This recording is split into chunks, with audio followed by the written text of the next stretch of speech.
catat sedikit, yang penting ini bukan catatan Mahkamah Konstitusi.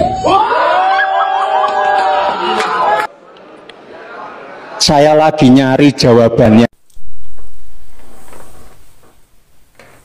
Saya lagi nyari-nyari etika dan adabnya Cawapres 02. Apa yang mau dilanjutin ya? Emang yang kemarin-kemarin 10 tahun emang rakyat pada bahagia emang. Boro-boro. Apa-apa mahal. Info nih guys, katanya Mas Gibran masih ada di ruang debat, belum pulang. Saya lagi nyari jawabannya, Prof. Mahfud. Katanya nggak boleh nyerang personal. Kok bawa-bawa gelar Profesor Pak Mahfud? Nanti dibalas seakan-akan paling tersakiti. Assalamualaikum warahmatullahi wabarakatuh. Gimana kabar kalian semua guys? Semoga kalian baik-baik aja dan selalu sehat ya tentunya. Dan buat para subscriber channel ini, gua doain kalian diberikan rezeki yang melimpah. Amin. Oke, belum lama ini debat Cawapres baru saja telah selesai diadakan ya guys. Ada hal atau momen yang sangat menarik yang membuat saya pribadi pengen ketawa banget ngelihatnya. Mungkin kalian juga pasti pengen ketawa melihatnya. Apalagi kalau bukan tentang Mas Gibran yang melakukan hal yang di luar dugaan, yaitu saat mencari-cari jawaban saat sesi debat melawan Pak Mahfud. Ramai banget para warganet ataupun netizen yang membahas kejadian ini, baik di TikTok, Instagram, dan berbagai sosial media lainnya. Oke, bagaimana sih tanggapan para netizen atau para warganet ini? Yuk kita langsung simak aja videonya. Catat sedikit, yang penting ini bukan catatan Mahkamah Konstitusi.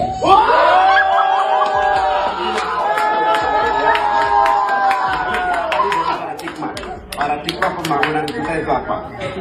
Dulu kita gagal zaman Orde Baru karena kita membangun dari atas. Saya lagi nyari jawabannya, Prof. Mahfud. Saya nyari-nyari di mana ini jawabannya. Kok nggak ketemu? Saya juga ingin mencari itu jawabannya ngawur juga tuh.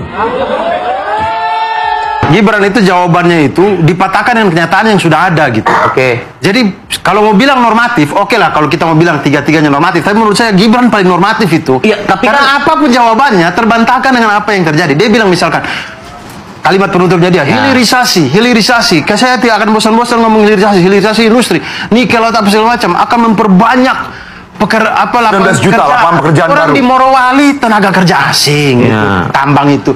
Mahera di Maluku Utara juga tenaga kerja asing. Apa yang membuka lapangan pekerjaan? Ya sebenarnya sih. Kemudian dia bilang AMDAL atau apa? Lah rezim sekarang yang suka tabrak-tabrak AMDAL. Udah. Pertanyaan Pak Mahfud tadi, impor dulu 2019 bilang tidak akan impor lah. Sekarang kenyataannya ini gula sekian ton, nggak dijawab. Pertanyaannya apa soal apa tadi Trisakti ya? Trisakti ya. Bagaimana? Iya.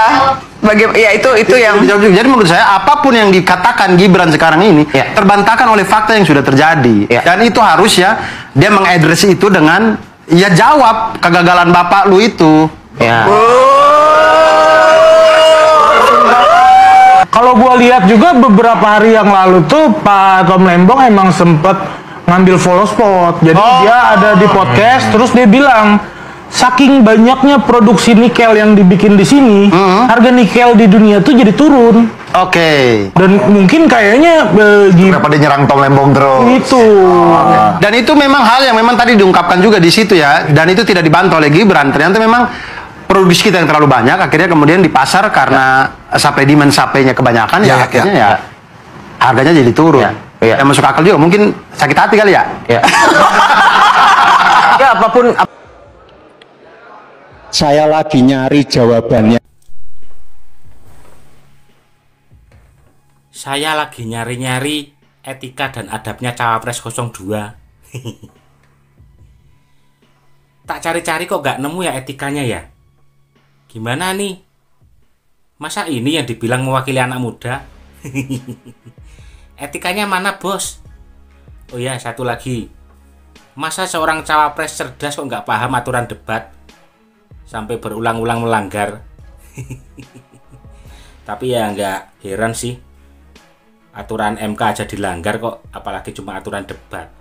Plastik itu, padahal saya Pak Ganjar Prof Mahfud pakai botol kaca itu gimana? Gak ngerti gue sama dia, nyindir mulu dah. Katanya Boruto, perasaan bapaknya gak gini-gini amat kemarin pas debat. Tadi Caimin baca catatan, dibacain juga sama dia, enak ya sambil baca catatan.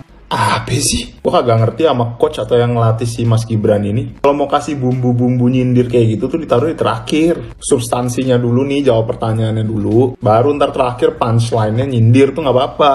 Tahu ya kalimat pertama dia kayak gitu sih gue langsung kayak, apaan sih lu?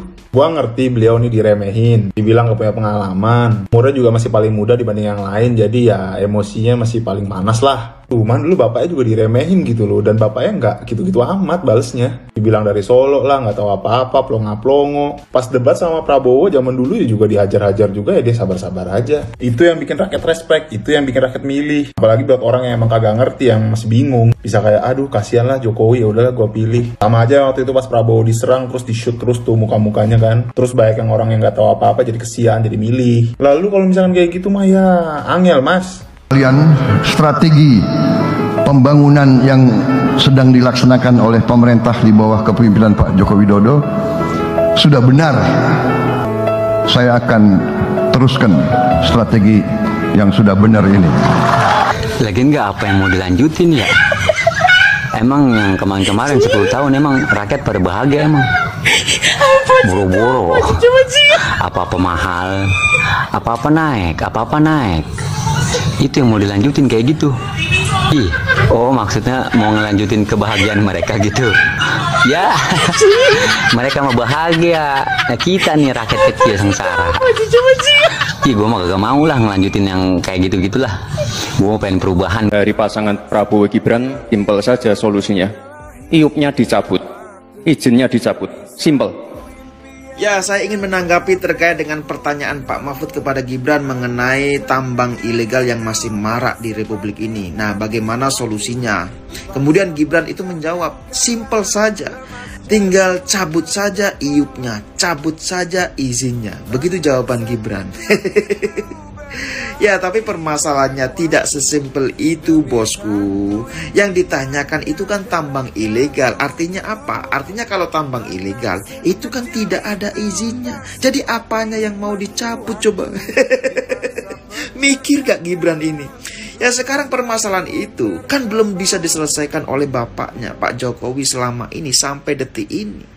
Jadi kalau Gibran ini kemudian menyimpulkan atau menjawab pertanyaan Pak Mahfud, permasalahan terkait tambang ilegal itu hanya dengan mencabut iupnya atau mencabut izinnya, bukan itu gak nyambung. Yang ditanyakan itu tambang ilegal yang tidak ada izinnya tapi bisa beroperasi. Nah itu permasalahannya, bagaimana menyelesaikan semua itu, bukan dengan cara mencabut izinnya.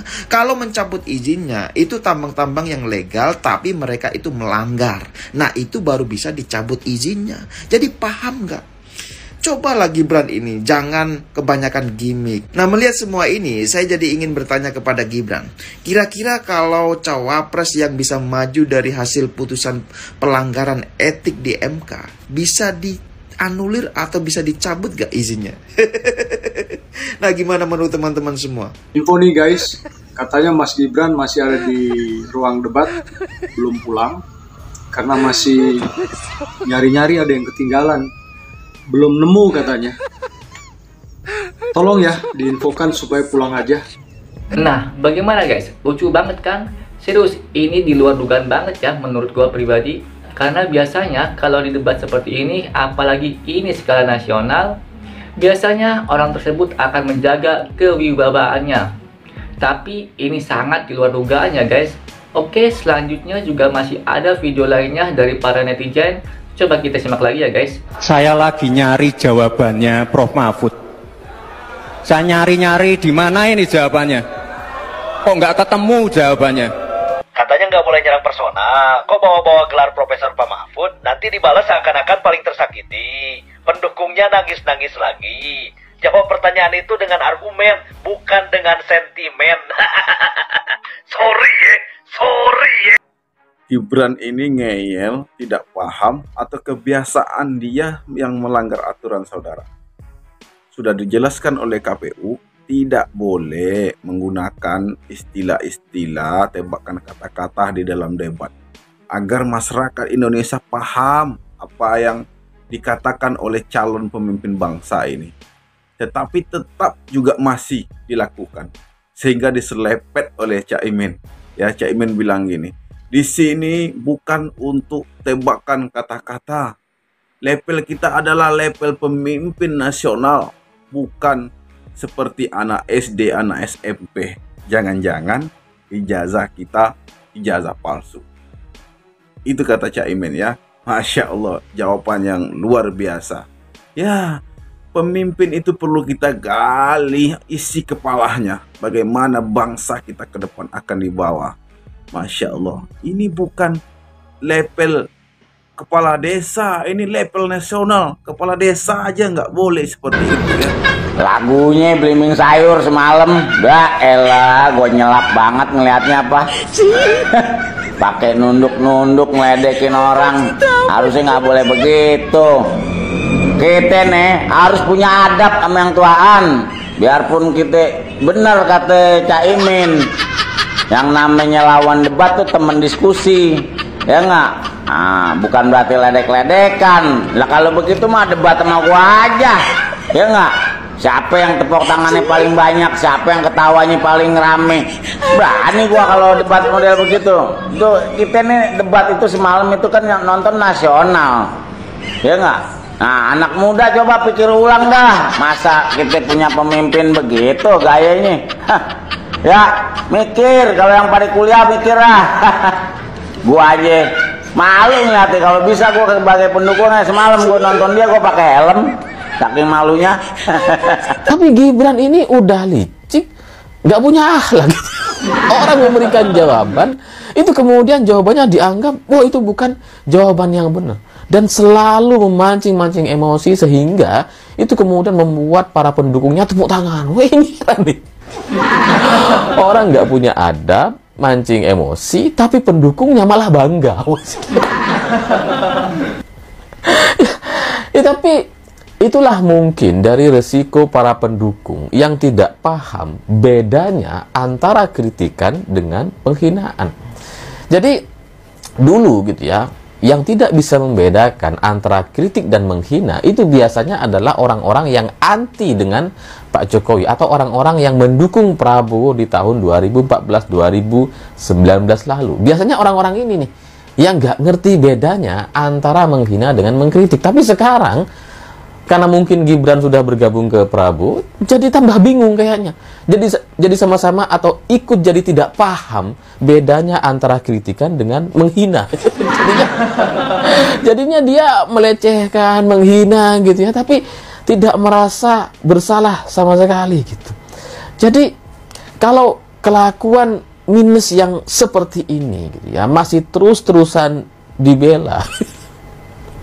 Ini kayaknya memang para pendukungnya ini udah gila. Ini memang sudah waktunya mereka ke psikolog atau bahkan sudah harus ke psikiater atau rumah sakit jiwa kayaknya. Karena apa yang dilakukan oleh Gibran itu adalah sebuah tindakan yang seharusnya kita sepakati itu salah sama sekali. Adab dia, tingkah laku dia kepada orang yang bukan hanya secara usia lebih tua, tapi secara pengalaman sumbangsihnya kepada negara ini jauh-jauh lebih banyak dibandingkan hanya jualan martabak. Nah, gimana menurut kalian guys? Semoga kalian terhibur ya dengan videonya. Oh ya, kalian udah punya pilihan belum nih? Coba tulis di kolom komentar ya, siapa jagoan kalian di Pilpres kali ini. Oke, siapapun pilihan kalian, itu hak kalian. Namun jangan gara-gara beda pilihan kita jadi bermusuhan ya guys. Dan mungkin gitu aja video kali ini. Sampai jumpa di video selanjutnya.